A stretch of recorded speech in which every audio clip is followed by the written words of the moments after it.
வணக்கங்க. கிழக்க உதிக்கிற சூரியன் மேற்க உதிச்சாலும் உதிக்குமே தவிர அடம் பிடிக்காத குழந்தைகளை பார்க்கவே முடியாது. அதுலயும் சில குழந்தைகளை பார்த்தீங்கன்னா தெருவில் விழுந்து அழுது புரளுவாங்க, மண் எடுத்து தலையில வச்சுக்குவாங்க, வீட்டில் இருந்த சோறுல போய் முட்டிக்குவாங்க. உங்களுக்கு போதும் போதும்னு ஆயிடுங்க. அடம் பிடிக்கிற குழந்தைகளை எப்படி சமாளிக்கிறது அப்படிங்கிறதுக்கு இந்த வீடியோவை தொடர்ந்து பார்த்தீங்கன்னா நிறைய டிப்ஸ் அண்ட் ட்ரிக்ஸ் கண்டுபிடிப்பீங்க. கொஞ்சம் நீளமான வீடியோவாக இருந்தாலும் பொறுமையாக கேளுங்க. ஏன்னா ஒரு டிப்பு ஒரு குழந்தைக்கு வேலை செய்யும், ஒரு குழந்தைக்கு வேலை செய்யாது. அதனால நான் சொல்ற எல்லா டிப்பையும் நீங்க ஒரு நோட்ல குறிப்பெடுத்து வச்சுக்கோங்க. உங்க குழந்தைக்கு எது பயன்படுதோ, எது ஒர்க் அவுட் ஆகுதோ அதை பயன்படுத்துங்க. எப்படி அடம்பிடிக்கிற பிள்ளைகளா இருந்தாலும் உங்க பிள்ளைகளை பக்குவமா கையாளுற பெற்றோரா இந்த வீடியோ மாத்தி காட்டும். பெரும்பாலும் அடம்பிடிக்கிற குழந்தைகளை பார்த்தீங்கன்னா 1.5 வயசுல இருந்து 3 வயசு வரைக்கும் அவங்க அடம்பிடிப்பாங்க. 2 வயசுல அது உச்சத்துல இருக்கும்னு சொல்லுவாங்க. ஏன்னா அந்த பருவத்துல தான் அந்த குழந்தைகளுக்கு சரியா பேசுறதுக்கோ அவங்களுடைய உணர்வுகளை வெளிப்படுத்துறதுக்கான ஒரு அறிவோ இல்லாம இருக்கிற ஒரு பருவம். ஆனால் 3 வயசுக்கு பிறகு அவங்க கொஞ்சம் பேச பழகிடுவாங்க. அதனால 3 வயசுல இருந்து படிப்படியாக குறைஞ்சி 5 வயசுக்கு பிறகு அந்த அடம் இருக்காது. குழந்தைகளுடைய தேவைகளை முன்கூட்டி அறிந்து செயல்படுத்துங்க. குழந்தைக்கு எப்போ பசிக்கும், எப்போ தூக்கம் வரும், குழந்தைக்கு இப்போ சோர்வாக இருக்குமே அப்படிங்கிறத நீங்கள் தான் முன்கூட்டியே திட்டமிட்டு அதுக்கேற்ற ஏற்பாடுகளை செய்யணும். ஒருவேளை குழந்தை எதுக்காவது அழுகுதுன்னு சொன்னால் நீங்கள் தான் பல வார்த்தைகளை மாற்றி மாற்றி போட்டு கேட்கணும். உனக்கு பசிக்குதா, அல்லது கோபமாக இருக்குதா, உனக்கு பிஸ்கட் வேணுமா, ஆப்பிள் வேணுமா, அப்படி சொல்லி வார்த்தைகளை மாற்றி மாற்றி போட்டு அந்த குழந்தையுடைய தேவையை அறிந்து நிறைவேற்றணுங்க. குழந்தையுடைய அடத்தை தூண்டுற சில இடங்களையும் சூழல்களையும் தவிருங்க. வெயில் காலத்தில் குழந்தை ரொம்ப தூரம் ட்ராவல் பண்ணிக்கிடாது. அந்த குழந்தைய வெளியே கூட்டிகிட்டு போனீங்கன்னா அந்த குழந்தை அழதான் செய்யும். காலையிலேயே ஷாப்பிங் போவீங்க, குழந்தைய தூக்கிட்டு போனீங்கன்னா அந்த குழந்தைக்கு சோர்வாக இருக்கும், அது அழதான் செய்யும். வெளியே சாப்பிட போகிறீங்க அல்லது ஒரு கோவிலுக்கு போகிறீங்கன்னு சொன்னால் குழந்தையால் ரொம்ப நேரம் பொறுமையாக இருக்க முடியாது, குழந்தை அடம் பிடிக்க தான் செய்யும். அப்போ குழந்தைய வெளியே கூட்டிகிட்டு போகிறீங்கன்னு சொன்னால் எவ்வளவு நேரம் நம்ம குழந்தையால் பொறுமையாக இருக்க முடியும், அல்லது குழந்தைய எப்படி அந்த அடம் பிடிக்காமல் பாதுகாக்க முடியும் அப்படிங்கிற எல்லா ஏற்பாடுகளையும் செய்து கூட்டிகிட்டு போங்க. அடுத்தது, குழந்தைகள் அடம் பிடிக்கும் போது குழந்தைகளுடைய கவனத்தை திசை திருப்பணுங்க. குழந்தைகள் ஒருவேளை நல்ல பொருட்களை கேட்டு தான் கொடுக்கலாம், தேவையில்லாத ஆபத்தான பொருட்களை கேட்டால் என்ன செய்வீங்க? சமையல் அறையில் காய்கறி வெட்டிக்கிட்டு இருப்பீங்க, குழந்தை கத்தி மேலே கண்ணு வச்சிடும். அந்த கத்தியை கேட்டு அதை அடம் பிடிச்சதுன்னா உடனே காய்கறியும் கத்தியும் தூக்கி மாற்றி வச்சுக்கிட்டு அந்த குழந்தைய எடுத்துகிட்டு வேற ஒரு ரூமுக்கு போயிடுங்க. குழந்தை அப்படியே மேலே தூக்கி போட்டு பிடிச்சு அந்த குழந்தையுடைய கவனத்தை மாற்றலாம், அல்லது குழந்தைக்கு பிடிச்ச ஒரு பொம்மையை எடுத்து கொடுத்து அந்த குழந்தைய கூட சேர்ந்து கொஞ்ச நேரம் விளையாடலாம். இல்லை எனக்கு அந்த கத்தி தான் வேணும்னு சொல்லி அந்த குழந்தை ரொம்ப அழுது அடம் பிடிச்சதுன்னா அப்படியே பைக்கில் தூக்கி வச்சு வெளியே ஒரு சுற்றிட்டு வந்துருங்க. குழந்தைக்கு ஞாபக மறதி அதிகங்க. ஒரு சுற்றிட்டு வரும்போது குழந்தைக்கு அந்த கத்தியுடைய கதையை மறந்து போகும். ஆகவே குழந்தைய எப்படி கவனத்தை திசை மாத்துறது அப்படிங்கிறது உங்களுக்கு தெரியணும்.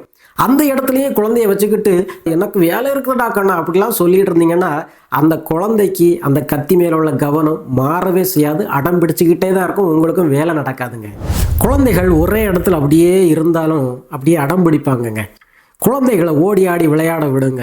ஒரு 6 மாதம் 1 வயசுல குழந்தைகள் உங்களையே சார்ந்து இருப்பாங்க, அவங்களாகவே ஆடி ஓடி விளையாட முடியாது. ஆனால் இப்போ அப்படி இல்லை. ஒரு 1.5 வயசு தாண்டிடுச்சுன்னா குழந்தைகளுக்கு பட்டாம்பூச்சிக்கு சிறகு முளைச்ச ஒரு அனுபவம் கிடைச்சிடும்.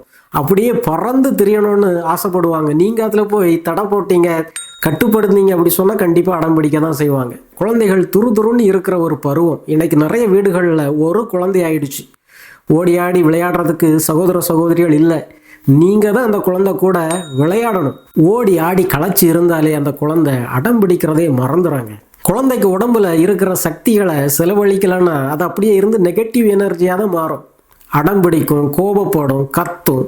உடம்புல தேவையில்லாமல் தங்குகிற அந்த நெகட்டிவ் எனர்ஜி எல்லாம் குழந்தை விளையாடும் போது காணாமல் போவாங்க.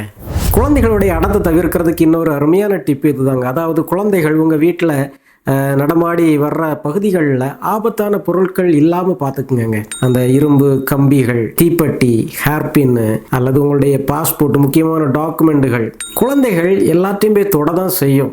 முக்கியமானது ஆபத்தானது இந்த கான்செப்ட்லாம் நமக்கு தான் தெரியும். குழந்தைக்கு எல்லாமே ஒரு விளையாட்டு பொருள் தான். அப்போ அதை போய் தொடும்போது நீங்கள் அந்த குழந்தைய திட்டுறீங்க, தடுக்கிறீங்க, அந்த குழந்தை அடம் பிடிச்சி அழுது. குழந்தையுடைய பார்வைக்கே எல்லாத்தையும் வச்சுக்கிட்டு அவங்களுடைய கையற்ற தூரத்துல எல்லாத்தையும் வச்சுக்கிட்டு குழந்தைய போய் திட்டினீங்கன்னா குழந்தை அடம் பிடிக்க தானங்க செய்யும். அடுத்ததா, குழந்தைகளுக்கு அவங்களுடைய உணர்வுகளை பெயரிட்டு அழைக்க சொல்லி கொடுங்க.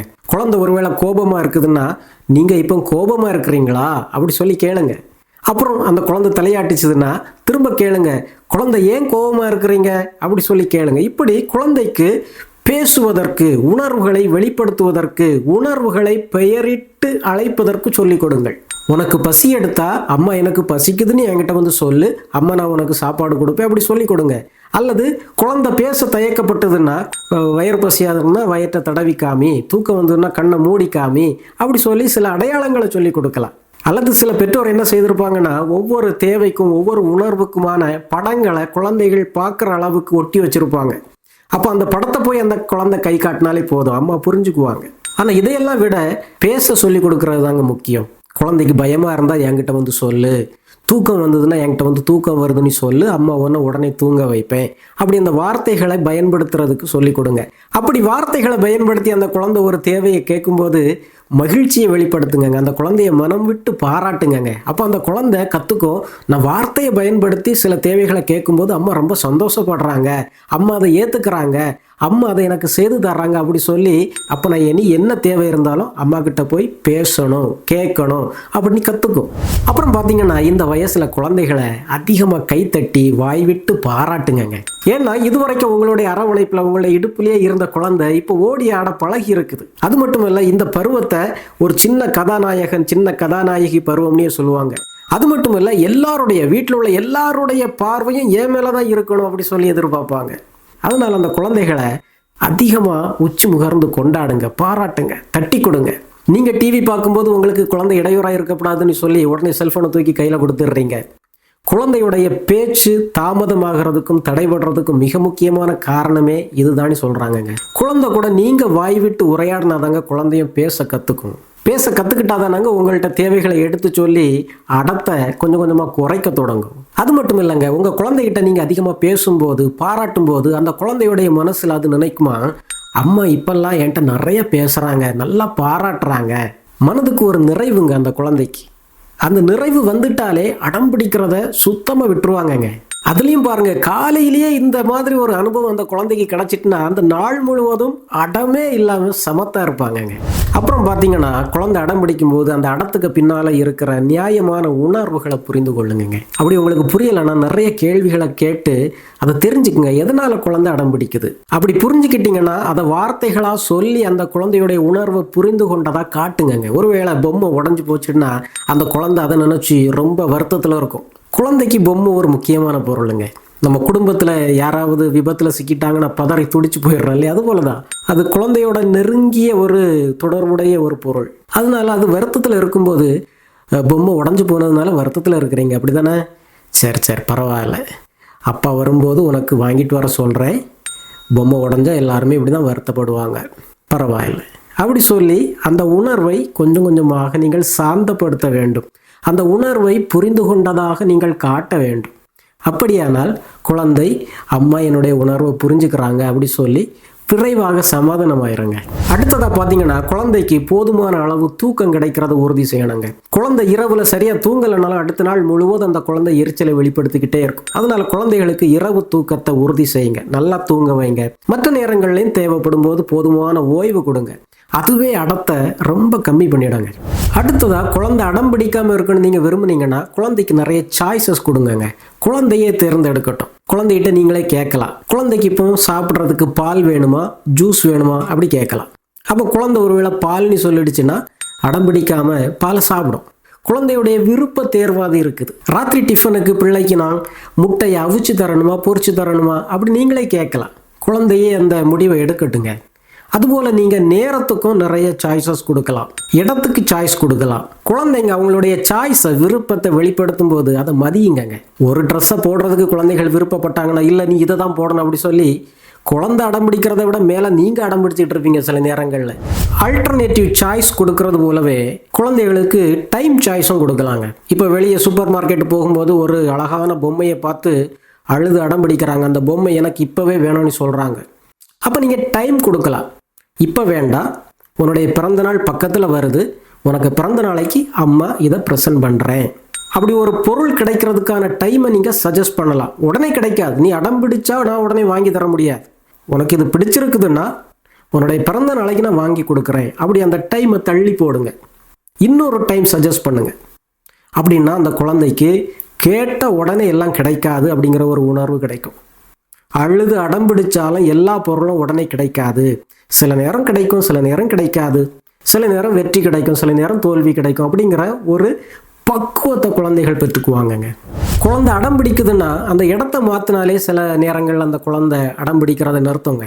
இப்போ வெளியே நீங்கள் ஷாப்பிங் போயிருக்கும்போது அடம் பிடிக்க ஆரம்பிச்சுன்னு சொன்னால் ஷாப்பிங்கை பற்றி கவலைப்படாதுங்க. உடனே அந்த குழந்தைய கூட்டிகிட்டு வீட்டுக்கு வந்துடுங்க. அல்லது வீட்டில் இருக்கும்போது அடம் பிடிச்சதுன்னு சொன்னால் கொஞ்சம் வெளியே கூட்டிகிட்டு போங்க. இப்படி அந்த இடத்த மாற்றினாலும் குழந்தைகளுக்கு அந்த உணர்வுகள் மாற தொடங்கும். குழந்தையுடைய அடம் கொஞ்சம் கொஞ்சமாக குறையணும்னு நீங்கள் விரும்புனீங்கன்னா குடும்பத்துக்கான ஒரு விதியாக கொண்டு வாங்க. இப்போ 10 மணிக்கு மேலே குழந்தை செல்ஃபோனை பார்க்குறதையோ அல்லது டிவி பார்க்குறதையோ நீங்கள் தடுக்கிறீங்கன்னா அந்த குழந்தை அடம் பிடிச்சி அழும். ஆனால் குழந்தைகிட்ட நீங்கள் தெளிவாக சொல்லுங்கள், 10 மணிக்கு மேலே உனக்கு மட்டுமில்லை குடும்பத்தில் யாருக்குமே டிவி பார்க்க அனுமதி இல்லை. அப்படி சொன்னீங்கன்னா குழந்தை புரிஞ்சுக்கும், ஓகே இது நம்முடைய குடும்பத்தினுடைய ஒரு ஒழுங்குமுறை. 10-10:30க்கெல்லாம் எல்லாரும் தூங்க போயிடணும், அதுக்கு மேலே டிவி பார்க்கக்கூடாது. அப்போ குழந்தை தன்னுடைய விருப்பத்தை அங்கே திணிக்காது. குடும்பத்தின் ஒழுக்கத்திற்குள் கட்டுப்பட்டு நடக்க ஆரம்பிக்குங்க. அடம் பிடிக்கிறது நிறைய குறைஞ்சிடும். குழந்தைக்கு மட்டும் அந்த விதியை கொடுக்காமல் நீங்களும் அந்த குழந்தை பார்க்க பின்பற்றுங்கள். அடுத்தது ரொம்ப முக்கியமான ஒரு விதி கன்சிஸ்டன்சிங்க, நிலைத்த தன்மை. குழந்தைக்கு ஒரு பொருள் கொடுக்கக்கூடாதுன்னு முடிவு பண்ணிட்டீங்கன்னா எப்போதுமே கொடுக்காதுங்க. ஒரு 2 வாரம் கொடுக்காம இருப்பீங்க, அப்புறம் ஒரு நாள் நல்லா அடம் பிடிச்சி அழும்போது கொடுக்க ஆரம்பிப்பீங்க. அப்போ அந்த குழந்தை என்ன கற்றுக்கும்? அதிகமாக அழுதான் கிடைக்கும் போல அப்படி சொல்லி தானே அவங்க கற்றுக்குவாங்க. அதனால முடியாதுன்னா முடியாது, இது சாப்பிடக்கூடாதுன்னா சாப்பிடக்கூடாது, அதை ஒருபோதும் நீங்கள் காம்ப்ரமைஸ் பண்ணாதுங்க. ஒரு 2-3 நிமிஷம் தரையில் உருண்டு பிறண்டு அழுவாங்க, அப்புறம் தானாக எழும்பி போயிட்டே இருப்பாங்க. நீங்கள் அமைதியாக இருக்கிறது மட்டும் இல்லைங்க, வீட்டில் இருக்கிற மற்ற எல்லாருமே, பெரியவங்க, தாத்தா, பாட்டி, சரிதானா, வீட்டுக்கு வர விருந்தினர்கள் யாருமே அந்த குழந்தைக்காக பரிந்து பேசக்கூடாது. எல்லோரும் உங்களது கருத்திலே ஒருமனப்பட்டு இருக்க வேண்டும். அல்லது சில நேரம் அந்த குழந்தை தரையில் கிடந்து உருளதை பார்க்கும்போது அல்லது சோறில் போய் முட்டும்போது அல்லது ரொம்ப கத்தி அழும்போது மற்றவங்களே ரெக்கமெண்டேஷன் பண்ணுவாங்க. அப்போ அந்த குழந்தை கற்றுக்கும். ரொம்ப கத்துனா, ரொம்ப ஆர்ப்பாட்டம் பண்ணுனா நிறைய பேர் நமக்கு ஆதரவாக வர்றாங்க, நமக்கு சப்போர்ட் கிடைக்கும். அதனால இன்னும் கொஞ்சம் கத்தணும், இன்னும் கொஞ்சம் ஆத்திரத்தை காட்டணும், இன்னும் கொஞ்சம் அடம் பிடிக்கணும் அப்படிங்கிற ஒரு உணர்வை பெற்றுக்குவாங்கங்க. குழந்தைக்கு ஒரு பொருள் கொடுக்கக்கூடாதுன்னு முடிவு பண்ணிட்டீங்கன்னா கொடுக்காதுங்க. ஒரு 2-3 வாரம் அப்படி தொடர்ந்து மறத்துக்கிட்டே இருந்தீங்கன்னு சொன்னால் குழந்தை தானாகவே அதை மனசில் பதிச்சுக்கும், இது கிடைக்காது, கேட்டும் பயன் இல்லை, அதனால் அடம் பிடிக்காதுங்க. குழந்தை அடம் பிடிக்காமல் பக்குவமாக கேட்கும்போது சில பொருட்களை நீங்கள் கொடுக்க ஆரம்பிச்சிங்கன்னு சொன்னால் அந்த குழந்தை புரிஞ்சிக்கும், அம்மா அப்பா நம்ம நியாயமானதை கேட்கும்போது பக்குவமாக கேட்கும்போது தரதானே செய்கிறாங்க, அப்போ எதுக்கு நான் அடம் பிடிக்கணும் அப்படி சொல்லி தனக்குத்தானே ஒரு நல்ல பாடத்தை கற்றுக் கொடுக்கும். நாம குழந்தைக்கு அடம் பிடிக்கக்கூடாதுன்னு கற்றுக் கொடுக்கறதுக்கும் குழந்தையே தனக்குத்தானே சொல்லி தன்னை பக்குவப்படுத்திக்கிறதுக்கும் வித்தியாசம் உண்டுங்க. ஒருவேளை கண்டிப்பாக நீங்கள் குழந்தையோட வெளியே போயே ஆகணும்னு சொன்னால் அந்த குழந்தையுடைய மனசை தயார் பண்ணுங்க. முந்தின நாளே அந்த குழந்தைகிட்ட சொல்லுங்க, நாளைக்கு நம்ம கோவிலுக்கு போகிறோம், நாளைக்கு நம்ம ஹோட்டலுக்கு சாப்பிட போகிறோம், நாளைக்கு நம்ம ஒரு பிக்னிக்கு போகிறோம், போகிற இடத்துல குழந்தை அழுது அடம்பிடிக்காமல் இருப்பீங்களா அப்படின்னா மட்டும் உங்களை கூட்டிகிட்டு போகிறேன், அல்லது அம்மா உங்களோட வீட்டிலே இருந்துக்கிறேன், என்ன செய்யலாம் அப்படி சொல்லி கேளுங்க. அப்போ அந்த குழந்தை சொல்லும், இல்லை நான் அடம்பிடிக்க மாட்டேன், நம்ம போகலான்னு சொல்லும். ஒருவேளை குழந்தைய ஷாப்பிங் கூப்பிட்டு போகிறீங்க அப்படி சொன்னால் குழந்தைகிட்ட அதுக்கு முன்னாலே சொல்லி பக்குவப்படுத்துங்க. குழந்தைய நான் ஷாப்பிங் கூப்பிட்டு போகிறேன், ஆனால் அந்த ஷாப்பிங் மாலில் போய் அது வேணும் இது வேணும்னு நீ கேட்கவே கூடாது. அப்படி வருவியன்னு சொன்னால் என் கூட வா, அல்லது வீட்டில் அப்பா கூட இருந்துக்க, நான் மட்டும் போயிட்டு வரேன். இப்படி குழந்தைகிட்ட பேசி ஏற்கனவே மனதை பக்குவப்படுத்திட்டீங்கன்னா போகிற இடங்களில் குழந்தை அழுது அடம் பிடிக்காதுங்க. குழந்தைகள் அடம் பிடிக்கும் போதெல்லாம் நீங்கள் பயந்து மற்றவங்க என்ன நினைப்பாங்களோன்னு சொல்லிட்டு குழந்தை கேட்ட பொருளெல்லாம் வாங்கி கொடுக்க ஆரம்பிச்சிட்டிங்கன்னு சொன்னால் சரி, இப்போ ஒரு பொம்மை ஒரு விளையாட்டு காரோடி போயிடும். குழந்தைங்க வளர்ந்து ஒரு டீனேஜ் பருவம் வரும்போது அவங்க ஒரு பைக் கேட்பாங்க, அதுவும் 4 லட்சம் ரூபாய்க்கு கேட்பாங்க, வாங்கி கொடுக்க முடியாது, அடம் பிடிப்பாங்க. அதுவும் டீனேஜ் பருவத்தில் அவங்க அடம் பிடிக்கிறதுலாம் வித்தியாசமாக இருக்கும். அதனால சின்ன வயசுலேயே குழந்தைகளுக்கு நீ கேட்கறதெல்லாம் கிடைக்காது அப்படிங்கிறத கற்றுக் கொடுக்கறது அவசியம். அதை எப்படி செய்யலாம் அப்படிங்கிறத சொல்லிடுறேன். குழந்தை ஏதாவது ஒரு பொருளை பார்த்து அழுது அடம் பிடிச்சதுன்னா முதல் வார்த்தையிலே சொல்லிடுங்க, இதை நான் இன்னைக்கு வாங்கி தர போகிறது இல்லை அப்படிங்கிறத அமைதியாக சொல்லுங்க, கத்தி ஒன்றும் சொல்ல வேண்டாம். அப்படி சொல்லிக்கிட்டு அந்த வார்த்தையிலிருந்து பின்மாறவே கூடாது, அதை வாங்கி கொடுக்கவே கூடாதுங்க. அதை உடனே வாங்கி கொடுத்துட்டீங்க அப்படி சொன்னால் அதை இம்மிடியட் கிராட்டிஃபிகேஷன் சொல்கிறோம். அடம் பிடிச்ச உடனே கிடைச்சது எனக்கு வெற்றி. அப்போது இந்த ஒரு செயல் நியாயமான செயல் தான், நல்ல செயல் தான் அப்படின்னு குழந்தைகள் கற்றுக்கும். அதனால முதல் வார்த்தையிலே சொல்லிடுங்க, நீ அடம் பிடிச்ச உடனே இந்த பொருள் என்ன செய்ய மாட்டேன், வாங்கி தர மாட்டேன் அப்படி சொல்லிடுங்க. ரொம்ப அழுது ஆர்ப்பாட்டம் பண்ணிச்சுன்னா நீங்கள் சொல்லலாம், நான் இன்னைக்கு வந்தது காய் வாங்கவும் பழம் வாங்கவும் பால் வாங்க வந்தா அதுக்குள்ள காசு தான் எடுத்துட்டு வந்தேன், வேற காசு கிடையாது அப்படி சொல்லுங்க. குழந்தை கேட்கல, ரொம்ப அடம் பிடிச்சு அழுதுன்னு சொன்னா குழந்தைய எடுத்துட்டு வீட்டுக்கு வந்துருங்க. ஷாப்பிங்கே பண்ண வேண்டாம். குழந்தைய அடிச்சு குழந்தையுடைய அடத்தை அடக்கி பொருட்கள்லாம் வாங்கி வீட்டில் வந்து சாப்பிட்றதுக்கு குழந்தைகிட்ட சொல்லிடுங்க, நீ இன்னைக்கு அங்கே அடம் பிடிச்சதுனால எந்த பொருளும் வாங்கல, நம்ம சாப்பிட முடியாது அப்படின்ட்டு வீட்டில் சொல்லிடுங்க. சில நேரம் குழந்தைக்கு ஒரு துணி எடுக்கிறதுக்காக கூட்டிகிட்டு போயிருப்பீங்க, குழந்தை 4 துணி கேட்கும், எல்லா கலர்லேயும் ஒவ்வொரு துணி கேட்குதுன்னு வைங்க. குழந்தைய கூட்டிகிட்டு வீட்டுக்கு வந்துடுங்க. நான் உன்கிட்ட சொல்லி தான் கூட்டிகிட்டு போனேன், ஒரு துணி உனக்கு எடுத்து தருவேன்னு சொல்லி கூட்டிகிட்டு போனேன், நீ அங்கே போய் 4 துணிக்கு அடம் பிடிச்ச, அதனால உனக்கு இன்னைக்கு துணி கிடையாது அப்படி சொல்லி வீட்டுக்கு கூப்பிட்டு வந்துடுங்க. அப்போ அந்த குழந்தைக்கு ஒரு பெரிய பாடம் கிடைக்கும். அடம் பிடிச்சா நமக்கு ஏற்கனவே இருந்த ஒரு ஆஃபரும் போச்சுது, நம்ம கேட்டு அடம் பிடிச்சதும் நடக்கலை, அதனால அழாமல் பேசாமல் இருந்திருந்தா அந்த துணியாவது கிடைச்சிருக்கும் அப்படி சொல்லி குழந்தை தனக்குத்தானே தனது குற்றத்தை திருத்துறதுக்கான வாய்ப்பை ஏற்படுத்திக்கும்.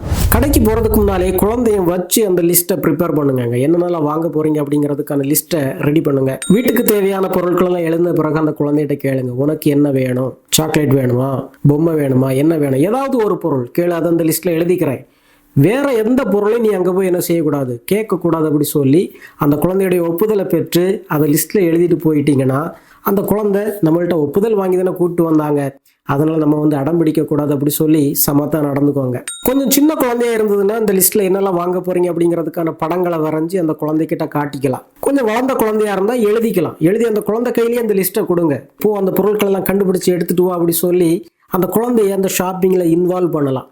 அப்படின்னா அந்த குழந்தைக்கு நானும் ஷாப்பிங் பண்ணுற அளவுக்கு வளர்ந்துட்டேன், எனக்கும் ஒரு பொறுப்பு வந்திருக்குது, அதனால நான் பக்குவமாக நடந்துக்கணும் அப்படி சொல்லி கொஞ்சம் மெச்சுவராக பிஹேவ் பண்ணுவாங்கங்க. ஆக அந்த லிஸ்ட்டில் இருக்கிற பொருட்களை தான் அவங்க தேடி கண்டுபிடிக்கிறதுக்கு ஆர்வமாக இருப்பாங்களே தவிர தனக்கு என்ன தேவை அப்படின்னு யோசிக்கிறத மறந்துடுவாங்க. ஒருவேளை குழந்தை எந்த எதிர்பார்ப்பும் இல்லாமல் ஒரு நாள் உங்க கூட ஷாப்பிங் வந்திருக்குது, சமத்தா நடந்துக்கிறது, நீங்களே ஒரு சர்ப்ரைசிங்காக ஒரு கிஃப்டை வாங்கி அந்த குழந்தைக்கு ப்ரெசென்ட் பண்ணலாங்க. அப்போ அந்த குழந்தைக்கு மனசில் தோணும், நான் நல்லபடியாக நடந்துக்கிற போது அம்மாவே நிறைய வாங்கி கொடுக்குறாங்க, அதனால இப்படியே நடந்துக்கலாம் அப்படி சொல்லி தனக்கு தானே சொல்லிக்கும். ஒருவேளை நீங்கள் வேலைக்கு போகிற ஒரு பெற்றோராக இருந்தீங்கன்னா திரும்ப வந்து அந்த குழந்தைய சாயங்காலம் சந்திக்கும் போது குழந்தை நிச்சயமாக நிறைய ஆதங்கங்களை வெளிப்படுத்துங்க, அடம் பிடிக்க தான் செய்யும். ஆனாலும் திரும்ப வந்த பிறகு அந்த குழந்தைக்கு நிறைய நேரம் கொடுங்கங்க. அந்த குழந்தைகிட்ட நிறைய பேசுங்க, இன்னைக்கு நீ எப்படி இருந்த, அம்மாவை பார்க்காம நீ ரொம்ப வருத்தமாக இருந்திருப்ப அப்படிதானே அப்படி சொல்லி அந்த குழந்தையுடைய உணர்வை புரிஞ்சுக்கிட்டது மாதிரி நீங்கள் பேசினா குழந்தை சமாதானம் ஆகிடுங்க. சரி, இதெல்லாம் செய்தாலும் குழந்தைங்க சமயத்தில் அடம் பிடிக்க தான் செய்வாங்க, காரணம் இல்லாமலே அடம் பிடிப்பாங்க, கத்தி கூப்பாடு போடுவாங்க, உங்களை டென்ஷன் படுத்துவாங்க. அப்போ நீங்கள் என்ன செய்யணும்? அமைதி அமைதி அமைதி. குழந்தைகிட்ட சொல்றதுல அமைதியாடுறா அப்படி சொல்றதுக்கு இல்லை, நீங்க அமைதியா இருக்கணும். சில நேரங்களில் குழந்தை தரையில கிடந்து உருளும், தலையை சோறுல போய் முட்டும், பல்ல கடிக்கும், தன்னுடைய நெஞ்சில குத்திக்கும், கண்டுக்காதுங்க. ஒருபோதும் குழந்தை தன்னை காயப்படுத்தி ஆஸ்பத்திரி கொண்டு போகிற அளவுக்கு நிலைமை மோசமானது கிடையாது. எல்லாமே பிளாக்மெயில், அவங்க நம்மளை ஏமாற்ற பார்க்குறாங்க. அதனால உங்களால் அதை பார்த்துக்கிட்டு இருக்க முடியலைன்னு சொன்னால் இடத்த காலி பண்ணிடுங்க. கொஞ்ச நேரத்தில் சுத்தமுத்தும் பார்க்கும், யாரும் தன்னை கவனிக்கலாம் அப்படின்னு தெரிஞ்சால் தானாகவே எழுப்பி போயிடும். இந்த ட்ராமாலாம் முடிஞ்ச பிறகு தான் நீங்கள் உள்ளே வந்து தலையிடணும். அதுக்கு பிறகு உங்கள்ட்ட அன்பை காட்டுறதோ, அறிவுரை சொல்கிறதோ, அல்லது வேற ஏதாவது ஒரு பொருள் கொடுக்கறதோ, இது எல்லாமே இந்த கூத்து எல்லாம் முடிஞ்ச பிறகுதான். ஒருவேளை குழந்தை அழுது அடம்பிடிக்கின்ற போது பெற்றோர் செய்யக்கூடாத ஒரு செயல் இதுதாங்க. குழந்தையுடைய அடத்துக்கு ஒருபோதும் அடிபணிந்து விடாதீர்கள். ஒரு பொருளை கேட்டோ அல்லது ஒரு இடத்துக்கு போனோன்னு சொல்லி குழந்தை அழுது அடம் பிடிக்குதுன்னா அவங்களுடைய அழுகைக்கு பயந்து, அவங்களுடைய கத்துதலுக்கு பயந்து நீங்கள் அதை கொடுக்க ஆரம்பிச்சிட்டிங்கன்னு சொன்னால் குழந்தை ஒரு மோசமான பாடத்தை கற்றுக்கோங்க. நான் அழுதா அடம் பிடிச்சா எனக்கு வேண்டியது கிடைக்கும். இந்த பாடத்தை கற்றுக்கிட்டாங்கன்னா 5 வயதில் முடிய வேண்டிய இந்த அடம் என்கிற குணம் 5 வயதையும் தாண்டி 10 வயது 15 வயது என்று வாழ்நாள் முழுவதும் அது தொடர்ந்து கொண்டே இருக்கும். இன்னொன்று, குழந்தைக்கு ஒரு பொருளை கொடுக்கக்கூடாதுன்னு முடிவு பண்ணிட்டீங்கன்னா அதில் கணவனும் மனைவியும் ஒரு மனதோடு இருக்கணுங்க. உங்கள் முடிவில் நீங்கள் மாற்றி மாற்றி செய்யக்கூடாது. அம்மா ஒரு பொருளை தரமாட்டேன்னு சொல்ல குழந்தை அப்பா கிட்ட போய் கேட்க, அப்பா சரி கொடுத்து விடு, அவள் அழுறா இல்லையா அப்படி சொல்லி அப்பா பரிந்து பேச தொடங்கினால் குழந்தைக்கு தெரிஞ்சு போகும் யார்கிட்ட எப்படி பேசுனா நம்முடைய காரியங்களை சாதிக்கலாம், அம்மா கெட்டவங்க அப்பா நல்லவங்க அப்படிங்கிற நிறைய மோசமான சிந்தனைகளை, கருத்துக்களை தன்னுடைய மனதில் பதிச்சுக்கும். குழந்தை எப்படி அழுது புரண்டு அடம்பிடிச்சாலும் கணவனும் மனைவியும் உங்களுடைய முடிவில் ஒரே மாதிரி இருக்கணும். கொடுக்கறத நினைச்சிங்கன்னா சேர்ந்து கொடுங்க, உடனே கொடுத்து முடிச்சுடுங்க. இல்லை கொடுக்கவே கூடாது அப்படி சொல்லி முடிவு பண்ணிட்டீங்கன்னா 2 பேரும் அந்த முடிவில் இருந்து பின் ஒதுங்கவே கூடாது. அப்போ தான் அந்த குழந்தை நம்முடைய காரியத்தில் அம்மாவும் அப்பாவும் எப்பவும் ஒரே மனசோடு இருக்கிறாங்க, அதனால் இவங்களெல்லாம் ஏமாற்ற முடியாது அப்படி சொல்லி அடத்தை படிப்படியாக குறைக்கும். அல்லது யாருக்கிட்ட எப்படி அடம் பிடிக்கணும், எப்படி காரியங்களை சாதிக்கணும் அப்படிங்கிற நிறைய வித்தைகளை தொடக்க காலத்திலே கற்று வச்சுருவாங்க. சில பெற்றோர் தாங்க பொறுமை இழந்து, இப்போ என்ன பிள்ளை நீ, ஒன்றை பெற்றதுக்கு ஒரு ஆட்டு உரலை பெற்றிருக்கலாம், இவனை கொண்டு ஒரு நாயிட்ட கொடுத்துட்டுவாங்க அல்லது காட்டில் கொண்டு போட்டுவாங்க, இவன் நமக்கு வேண்டாம், நீ என்கிட்ட பேசவே செய்யாது, நீ என் பிள்ளையே கிடையாது, இப்படிலாம் கத்த தொடங்குறது. அதுலேயும் மோசம் அந்த குழந்தைகளை ஆத்திரத்தில் கை நீட்டி அடிக்கிறது, பிடிச்சு தள்ளுறது, நீங்களே அவங்க கழுத்தை பிடிச்சி நெரிக்கிறது, வாயை பொத்தி பேசாத, சத்தம் போடாத அப்படி சொல்கிறது. இதெல்லாம் அநியாயங்க. குழந்தை ஒருவேளை இப்படி அடம் பிடிச்சு அழும்போது உங்களுடைய ஆத்திரத்தையும் உங்களுடைய கோபத்தையும் அந்த குழந்தை மேலே முழுமையாக திணிச்சு அப்படியே அந்த குழந்தைய அடக்க பார்க்காதுங்க. அப்படின்னா குழந்தை உங்களுடைய குரலுடைய கொடூரத்தை பார்த்தோ அல்லது உங்களுடைய அடிக்கு பயந்தோ அந்த உணர்வு அப்படியே பதுக்கோங்க. உணர்வுகள் அடக்கப்படுறது ரொம்ப மோசங்க. குழந்தை உங்கள்கிட்ட நடிக்க ஆரம்பிச்சிடும். உங்கள் அடிக்கு பயந்து குழந்தை அந்த நேரத்தில் சமாதானமானது போல சமத்தாக இருக்கிறது போல நடிக்கும். நீங்கள் வேற போதாத குறைக்கு அந்த குழந்தையுடைய நடிப்புக்கு லீடு எடுத்து கொடுப்பீங்க. நீ குட் கேர்ள் தானே, ஆமாம் நான் குட் கேர்ள் தான் அப்படி சொல்லும். எங்கே சிரி பார்க்கலாம், அழுறது எனக்கு பிடிக்கவே இல்லை, அழகாக ஸ்மைல் பண்ணு அந்த குழந்தை ஈன்னு இழிச்சு காமிக்கும். இது எல்லாம் நடிப்புங்க. உங்களுடைய அடிக்கோ திட்டுக்கோ பயந்து அவங்களுடைய நடிப்பை போலி முகத்தை வெளிப்படுத்த ஆரம்பிப்பார்கள். அப்படி குழந்தை கத்தி ஆர்ப்பாட்டம் பண்ணும்போது அமைதியாக நின்று அவங்கள பார்த்துக்கிட்டே இருங்க. அவங்க கண்ணை உத்து பாருங்க. அவங்க உடம்புல இருக்கிற அந்த வைப்ரேஷன், அந்த கோபம், அந்த எரிச்சல் எல்லாம் அப்படியே உள்வாங்குங்க.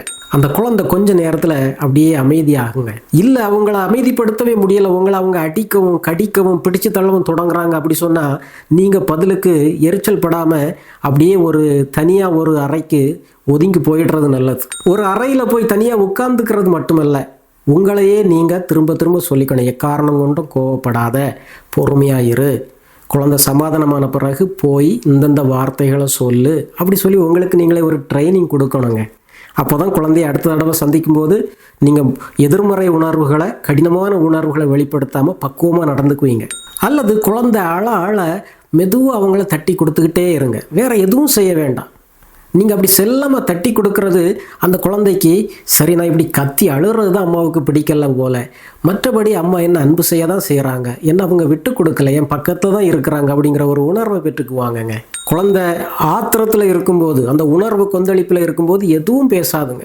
குழந்தை சமாதானமான பிறகு அந்த குழந்தைய கட்டி பிடிச்சி ஒரு முத்தம் கொடுங்க. அந்த குழந்தையுடைய உணர்வை புரிஞ்சுக்கிட்டதா காட்டுங்கங்க. அந்த குழந்தைகள்கிட்ட அம்மா உன்னை அன்பு செய்கிறேன்டா, அம்மாவுக்கு ஒன்று ரொம்ப பிடிக்கண்டா அப்படி சொல்லுங்க. நிறைய தடவை சொல்லுங்க. கொஞ்சம் வளர்ந்த குழந்தையா இருந்தால் பேசுங்க. நான் ஏன் அந்த பொருளை உனக்கு தரல தெரியுமா அப்படின்னு அந்த விளக்கத்தை கொடுங்க. குழந்தை ஏற்றுக்கும். குழந்தை அடம் பிடிச்சி கோபத்தில் அழுகையில் இருக்கும்போது நீங்கள் என்ன சொன்னாலும் அது காதில் ஏறாதுங்க. அமைதியாக இருக்கிறதா உத்தமம். குழந்தைக்கு ஆறுதல்லாம் சொல்லி சமாதானப்படுத்தின பிறகும் அப்படியே விட்டுட்டு போயிடக்கூடாதுங்க. குழந்தை ஒருவேளை அடம் பிடிக்கும்போது பொருட்களெல்லாம் அங்கங்கே தூக்கி வீசி இருந்ததுன்னா அந்த குழந்தைகளை கூட்டிகிட்டு போய் பாரு, நீ கோவப்படும்போது தூக்கி வீசின பொருட்கள் அங்கங்கே கலைஞ்சி கிடக்குது, பார்க்குறதுக்கு நல்லா இல்லை இல்லையா, ஆங்காங்கே தூக்கி வீசி இருக்கிற பொருட்களெல்லாம் எடுத்து அதனுடைய இடத்துல வை அப்படி சொல்லி கற்றுக் கொடுக்கணுங்க. இல்லைனா அடம் பிடிச்சி நான் அங்கங்கே தூக்கி வீசிட்டு என் பாட்டுக்கு போயிடலாம், அம்மா சமாதானப்படுத்துவாங்க, அதுக்கு பிறகு பிரச்சனையில்லை அப்படி சொல்லி குழந்தை நினச்சிக்கும். அப்படி இல்லை, அடம் பிடிச்சி நீ என்ன செய்தாலும் அதுக்குள்ள பொறுப்பை நீ எடுத்துக்கணும் அப்படிங்கிறதையும் குழந்தைக்கு ஒரு கட்டத்தில் நீங்கள் சொல்லி கொடுத்தாகணும்.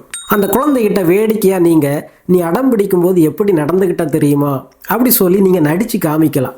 அப்போ அந்த குழந்தைக்கே அதை பார்க்கும்போது கொஞ்சம் வெக்கமாக இருக்கும்.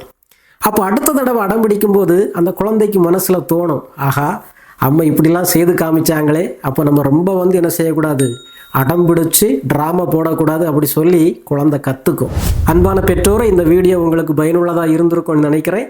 குழந்தைய பொறுமையாக பக்குவமாக வளர்க்க வாழ்த்துக்கள். இன்னும் ஒரு நல்ல வீடியோவில் உங்களை விரைவில் சந்திக்கிறேன். நன்றி.